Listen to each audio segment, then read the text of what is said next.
How to fix emoji panel keyboard not working in your Windows 10 or 11.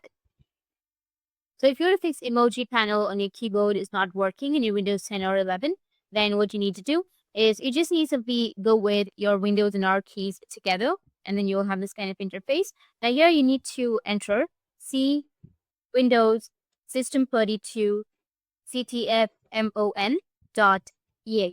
and hit the enter. Once you hit the enter, it will automatically start, and then you need to try it again. Once you hit the enter, it will fix your problem. You can go with anything like your Notepad or something like that and go with your emoji section, and it might fix your problem.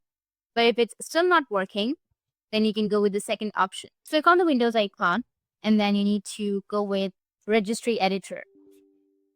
Click on yes, and it will open up the Registry Editor. Once you open the Registry Editor, you need to just go with HK Local Machine. From the HK Local Machine, you need to go with Software. And from the Software, you need to go with Microsoft. Under Microsoft, you'll have Input option. You need to go with Input. Under Input, you need to go with Settings. Once you click on Settings here on the right side, you need to right-click on it. Go with New. Go with DWORD 32-bit value. And then here, you need to rename this as EnableExpressiveInputShellHotkey. And then hit the enter. Just like this, you can simply copy-paste.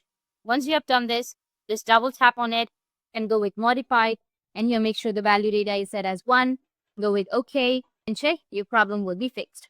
Or if not, then you just need simply go and restart your PC and your problem will be fixed. Or the last solution is you need to open up your services. So search for services.